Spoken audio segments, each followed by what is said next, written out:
de lo que ocurre en Argentina, en el contexto económico.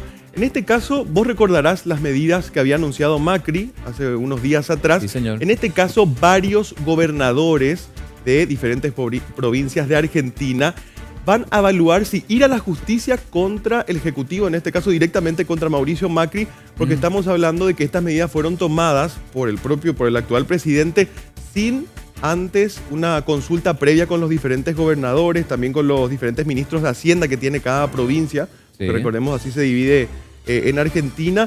Y estamos hablando de los gobernadores del Partido Judicialista y algunos no oficialistas decidieron reunirse el día de mañana a las 11 en el Consejo Federal de Inversiones con el objetivo de analizar el impacto de los cambios en ganancias y monotributos sobre los presupuestos provinciales, y algunos amenazaron con ir a la justicia. Y los equipos técnicos de las provincias participantes elaboraron un informe según el cual la devolución de ganancias y la bonificación del monotributo en septiembre implicaría que el costo de las medidas económicas en impuestos coparticipables y asignación específica alcance 51.800 millones de pesos que corresponden a las provincias. Y por otro lado, recordarás que una de las medidas tenía que ver con detener los precios de las naftas en todo el territorio argentino, y a su vez algunos gobiernos provinciales y empresas petroleras van a estudiar acudir a la justicia para evitar el impacto del congelamiento de precios de combustible, porque por ejemplo el secretario de Energía Gustavo Lopetegui se va a reunir con el ministro de Economía el día de hoy, también con gobernadores de Neuquén, Río Negro, Chubut, Santa Cruz, Tierra del Fuego, entre otras provincias, para analizar si es que finalmente realizan esta acción judicial contra el Ejecutivo argentino.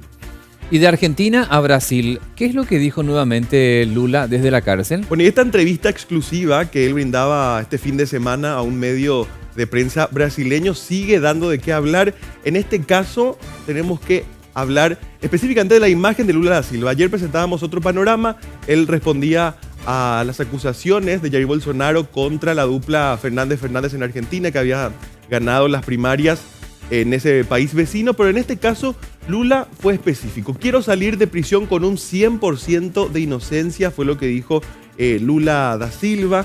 Inclusive él atacaba a Sergio Moro, que en su momento fue fiscal, jefe de la operación Lava Jato. Él decía que ellos son bandidos, yo no, y eso es lo que quiero probar. Ya contundente Lula da Silva en esta entrevista. Recordemos que el exmandatario cumple una pena de 8 años y 10 meses por corrupción y lavado de dinero en la sede de la Policía Federal de Curitiba, capital del estado de Paraná, y donde se concentran las investigaciones de la operación anticorrupción.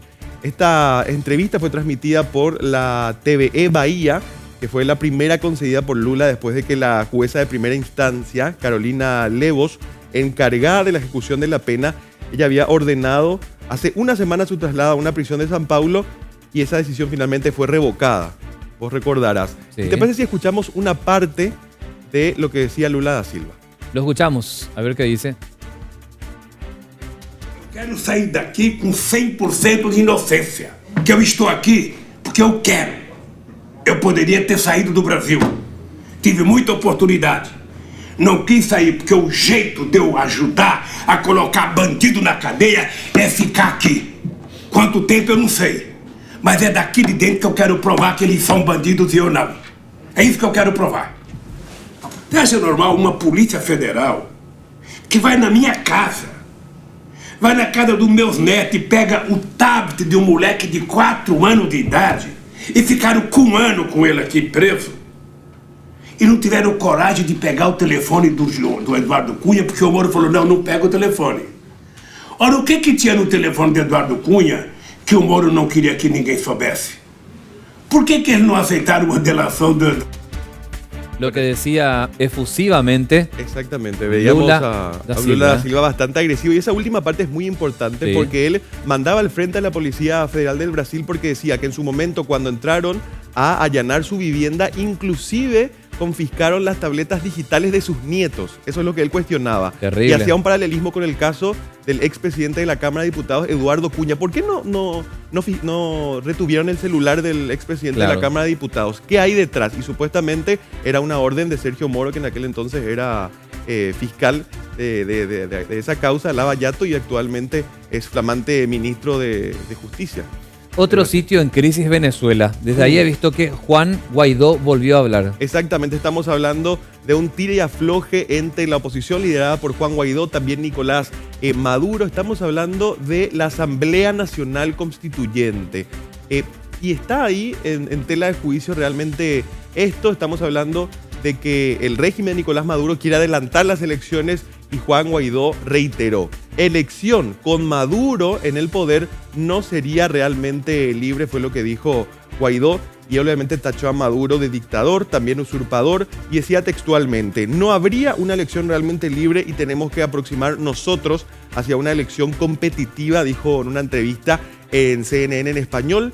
También agregó que nosotros tendríamos que empujar y hacer todo lo posible para tener una elección realmente libre, una transición que vaya a la reinstitucionalización, un nuevo Consejo Nacional Electoral y la supervisión internacional, fue lo que dijo. También dijo que no puede haber una nueva elección presidencial con inhabilitaciones o partidos clausurados. Ejerciendo desde ese espacio haría muy difícil una elección competitiva en Venezuela. Recordemos que hace poco el régimen de Nicolás Maduro sacaba los fueros a 4 diputados de la oposición dentro de este parlamento en paralelo que se había creado en Venezuela. Entonces por ahí va la mano, ¿verdad? Ese tire y afloje al cual me refiero. Sí. Entonces vamos a ver finalmente en qué es lo que llega. Por el momento la oposición está poniendo una traba para que finalmente el oficialismo adelante estas elecciones presidenciales en Venezuela.